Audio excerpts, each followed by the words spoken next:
জানিয়ে দেওয়ার জন্যই কিন্তু আমি এই প্রতিবেদনটা করলাম, যে এই দুর্নীতিবাজ গভর্নর আহসান এইচ মনসুর এবং তার যে হাজার কোটি টাকার একটা দালাল চক্র বাংলাদেশ ব্যাংকটাকে যে তারা লুটে পুটে খাচ্ছে, এবং এই গভর্নর যে একটা অযোগ্য অপদার্থ, আমি তথ্য প্রমাণ দিয়ে কিন্তু আমার এই প্রতিবেদনে দেখিয়ে দিলাম। তো এখন আপনি সংক্ষেপে আমি যদি বলি যে এই রিপোর্টে আমি কি কি দেখালাম, আমি দেখালাম যে আহসান এইচ মনসুর একটা অদক্ষ অপদার্থ লোক। কিভাবে? যেমন ধরুন, তিনি যখন 2024 সালে তিনি যখন গভর্নর ছিলেন না আওয়ামী লীগের শাসনামলের সময়, তিনি জোর দিয়ে আওয়ামী লীগ সরকারের সমালোচনা করতেন একটি বিষয়ে, যে আওয়ামী লীগ সরকার তারা ঘন ঘন টাকা ছাপাচ্ছে, এই টাকা ছাপানোর কারণে আমাদের অর্থনীতিতে এটা একটা বিরূপ প্রভাব ফেলছে।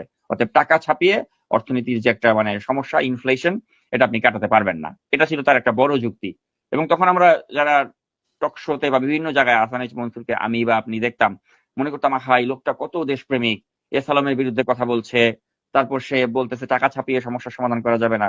তো তখন আমার মতো লোক বা আপনার মতো লোক আমরা ভাবতাম যে আচ্ছা, এই মানুষটাকে যদি কখনো গভর্নর বানানো হয়, আমাদের অর্থনীতির অবস্থা সে রাতারাতি একদম চেঞ্জ করে দিবে। তারপরে তো তাকে গভর্নর বানানো হলো। সে কি করলো? সে 3 মাসের মধ্যে সেই কিন্তু সে 22,500 কোটি টাকা সে টাকা ছাপালো।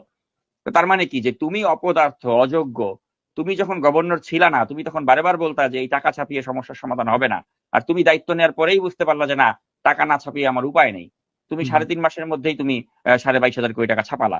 তার মানে কি, তোমার অ্যাসেসমেন্টটা পুরোটাই ছিল একটা ভুল, তোমার ধারণা পুরোটাই ভুল, তুমি একটা অদক্ষ, অপদার্থ, অযোগ্য। ওই একটা স্টেপের মাধ্যমে কিন্তু প্রমাণ হয়ে যায়। এরপর আপনি দেখুন সে কি করলো।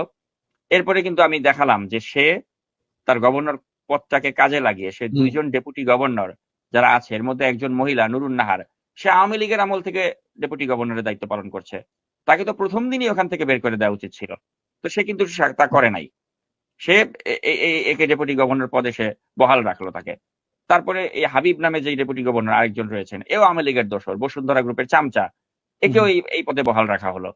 তো এখন আপনি দেখুন, এই 2জন ডেপুটি গভর্নর যারা বসুন্ধরার কাছে বিক্রি হয়ে গেছে, তারা বসুন্ধরার সাথে একটা নেগোসিয়েশন করলো যে আপনাদের যে যেটা মানে লিমিট ক্রস করা, আপনাদের যে ঋণ, এটাকে পুনঃতফসিল করতে দেওয়া হবে, যেখানে এটা পুনঃতফসিল করাটা সম্পূর্ণ অবৈধ কাজ।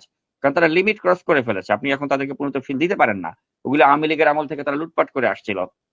কিন্তু তাকে কিন্তু এই পুনঃতফসিল করার সুযোগটা দেওয়া হলো এই গভর্নরের গ্রিন সিগন্যালের পরে। তো এখন আপনি ভূমিদস্যু বসুন্ধরার মতো একটা আর্থিক খাতের অন্যতম দুর্বৃত্তকে যখন এই ঋণটা অন্যায়ভাবে পুনঃতফসিল করতে দেন এই 2 গভর্নরের সহযোগিতায়, তাহলে আপনি বুঝতেই পারছেন যে টেবিলের নিচ দিয়ে তাহলে কত টাকা এখানে ঘুষ লেনদেন হয়েছে। কারণ ঘুষ ছাড়া তো এরা এই কাজগুলো করেনি। তো আমি এই বিষয়টাও চোখে আঙ্গুল দিয়ে দেখিয়ে দিলাম যে এই টাকা তো গভর্নর তার একটা অন্যায়ভাবে তার ক্ষমতার অপপ্রয়োগ করেছে এই 2 গভর্নরকে সাথে নিয়ে। শুধু তাই নয়, আপনি দেখুন, আমরা বলছি যে জুলাই